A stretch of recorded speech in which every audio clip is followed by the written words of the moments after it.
জানাইছো কাৰণ আমি এখন বিশেষ যুঁজৰ কাৰণে আমি সকলো সাজু হৈছো।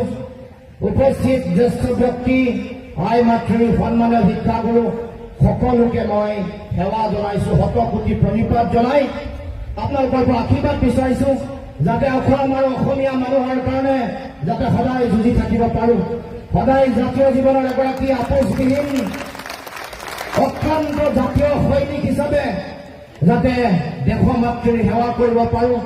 অসম মাতৃৰ পূজাৰ বেদীত পুৱা গধূলি দিনে নিশা সদায় যাতে পূজা কৰি জাতিৰ সংকটৰ সময়ত যাতে সদায় যুঁজি থাকিব পাৰো, তাৰ কাৰণে আপোনালোকে আশীৰ্বাদ কৰিব। ভগৱন্তই শক্তি আৰু মতি যাতে দিয়ে, যাতে সদায় যাতে যুঁজিব পাৰো, আদৰ্শ পৰিহাৰ নকৰাকৈ অসমৰ কাৰণে, অসমীয়া মানুহৰ কাৰণে, জাতি মাটি ভেটিৰ কাৰণে, অসমৰ ৰাজনৈতিক ভৱিষ্যত সুৰক্ষাৰ কাৰণে যাতে সদায় যুঁজি থাকিব পাৰো। আৰু যেতিয়ালৈকে অসমৰ মানুহকে ন্যায় দিব নোৱাৰো তেতিয়ালৈকে আমাৰ এই যুঁজ অব্যাহত থাকিব। আৰু আমি এইবাৰ আমাৰ ডিব্ৰুগড় লোকসভা সমষ্টিত ৰাইজৰ যিটো মুড, ৰাইজৰ যিটো উৎসাহ উদ্দীপনা, তাৰ পাছত আমি সকলোৱে দেখিছো যে এইবাৰ যুঁজ হৈছে, যুঁজ হব। এইবাৰ আমি যুঁজত এইবাৰ আমি জিকিম, এই কথাটো ফাইনেল 100% চূড়ান্ত।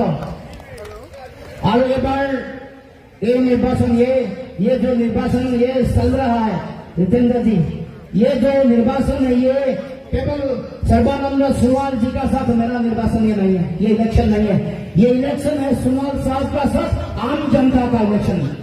जो अन्याय हुआ राशन के ऊपर काला डाल के हमारा जो जाति नैतिक माटी भेटी का ऊपर जो अन्याय हो रहा है, हमारा जो भाषा कृष्टि संस्कृति का ऊपर जो अन्याय कर रहा है, उसका विरोध में अभी आम जनता खड़ा है और उसका विरोध में इस साल उन्होंने वोट डालेगा। इसीलिए मैं आपको भरोसा दिला रहा हूं कि ये सिर्फ इंडिया का होगा और देश का प्रधानमंत्री राहुल गांधी जी को बनाने के लिए हमारा डिब्रूगढ़ लोकसभा से भरपूर समर्थन रहेगा। ये मैं आपको वादा दिलाता हूं, ये मेरा वादा नहीं है, आम जनता का वादा है।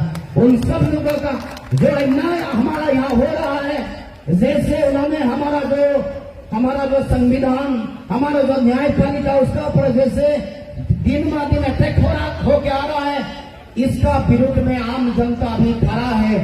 सारे और डिब्रूगढ़ लोकसभा कॉन्स्टिट्यूएंसी असम का सारे और जनता का एक ही राय है कि हम देश को बचाना है, देश का जो संविधान है उनको बचाना है, देश का जो गणतांत्रिक जो भाषा है उनको जो मर्यादा है, गणतंत्र का जो मर्यादा है उसको बचाना है।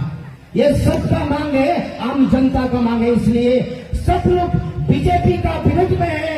जो सांप्रदायिक शक्ति जिसने हम लोग को बांट रहा है, उन्होंने जो घृणा और विभाजन का राजनीति यहाँ कर रहा है, उनको इसमें असम में खत्म करने के लिए सब लोगों ने इस बार आवाज उठा रहा है। इसलिए एक एक वोट बीजेपी का विरोध में, उनका जो कम्युनल पॉलिटिक्स है, उनका जो डिविजिव पॉलिटिक्स है, उनका विरोध में असम का एक एक वोट रहेगा। और इस वोट का एक बड़ा एक मीनिंग है, एक मर्यादा है, क्योंकि सब लोग जानते हैं कि हम जब ताल लागू हो गया असम का जनता का सबका विरोध था, सब लोगों ने मिलके एक यूनाइटेड वॉइस में आवाज उठाया था कि ये हमारा ऊपर अन्याय है, ये हम लोग नहीं मान रहे, क्योंकि संख्या है, सरकार का संख्या है, लेकिन जो घुसपैठी का समस्या है यहाँ असम में, ये इस समस्या को लेकर हम अब की 70 तक विदेशी का जो बोझ हम लोगों ने लिया है, और बोझ धर्म के आधार पर हम लोग नहीं ले सकते। ये सबका यूनाइटेड, सबका अपोजिशन था, सब लोगों ने मिलकर ये वॉइस उठाया था, लेकिन उन्होंने ये बात नहीं सुना। इसीलिए हेकालाजी চাৰিওফালে ৰাইজে এটাই কথা কৈছে যে সাম্প্ৰদায়িক বিজেপিক আমি উৎখাত কৰিব লাগিব। আৰু এই সৰ্বানন্দ সোণোৱাল ডাঙৰীয়াই যেতিয়া অসমত জাপি দিয়া হৈছিল, তেতিয়া অসমীয়া জাতিৰ ধ্বংসযজ্ঞ নিজ চকুৰে চাই আছিল। কেৱল আহুতি দি জাতিটোক ধ্বংসৰ মুখলৈ ঠেলি দিছিল। ৰাইজে পাহৰি যোৱা নাই 5 গৰাকী বীৰ শ্বহীদৰ মৃত্যুৰ সময়ৰ এই যন্ত্ৰণাৰ কথা। ৰাইজে পাহৰি যোৱা নাই 6টা জনগোষ্ঠীক জনজাতিকৰণ দিম বুলি কৈ কেনেকৈ ৰাম ঠগন দিলে। চাহ জনগোষ্ঠীয়ে ৰাইজে পাহৰি যোৱা নাই কেনেকৈ 351 টকা দিম বুলি কৈ ৰাইজক ঠগিলে, প্ৰবঞ্চনা কৰিলে। ৰাইজে পাহৰি যোৱা নাই গাঁৱৰ মানুহক, বাগানৰ মানুহক মাটিৰ ম্যাদী পট্টা দিম বুলি কৈ আজিলৈকে নিদিলে। গতিকে সেইকাৰণে ৰাইজে এইবাৰ সিদ্ধান্ত লৈছে, ৰাইজে এইবাৰ এটা ইতিহাস সৃষ্টি কৰিবৰ কাৰণে অসমত ডিব্ৰুগড় লোকসভাত ইতিহাস সৃষ্টি কৰিবৰ কাৰণে সিদ্ধান্ত গ্ৰহণ কৰিছে। প্ৰথমে তেওঁলোকে আমাক কৈছিল ক্লাবৰ সভাপতি, যে ক্লাবৰ সভাপতিৰ ভয়ত আগৰ সাংসদগৰাকী পলাব লগা হ'ল। লুৰিণজ্যোতি গগৈক কৈছিল ক্লাবৰ সভাপতিৰ ভয়ত তেওঁলোকৰ ষ্ট্ৰেটেজি সলনি কৰিব লগা হ'ল। কিন্তু তাৰ পাছত ভাবিছিল যে সৰ্বানন্দ সোণোৱালে বিজেপিক বচাব পাৰিব। গম পোৱা নাই যে সৰ্বানন্দ সোণোৱাল অসমত দুবন্ধ বিজেপিৰ যিখন নাও, তাৰ যে নাৱৰীয়া এই কথা গম পোৱা নাই।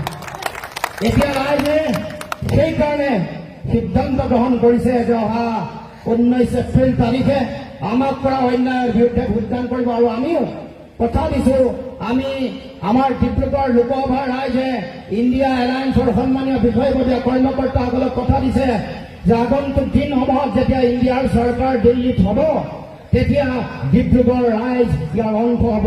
আৰু এই যে স্মৰণীয় সময় তাৰ সাক্ষী হ'ব ডিব্ৰুগড় ৰাইজ। গতিকে সকলোৱে এই কথা দিছে, আৰু মই ৰাইজক আহ্বান জনাইছো যাতে আপোনালোকে সকলোৱে ওলাই আহি ভোটদান কৰে। মই দীঘলীয়া কথা নকওঁ, সকলোৰে আশীৰ্বাদ বিচাৰিছো। আমাৰ ভূপেন বৰা ডাঙৰীয়াই ক'ব, সকলোৱে সহায় সহযোগিতা বিচাৰিছো, আৰু ভোটদানৰ হাৰটো যাতে বঢ়ায়। ভোটদানৰ হাৰ গাঁও অঞ্চলত বৰ কম হয়।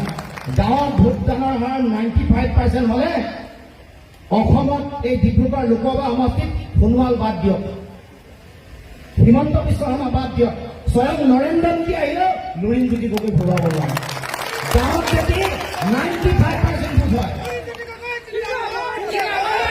এই সামৰি আপোনালোকৰ সকলোৰে সহায় সহযোগিতা বিচাৰি মই মোৰ বক্তব্য সামৰিলোঁ। ধন্যবাদ। জয় অসম। এবাৰ আমাৰ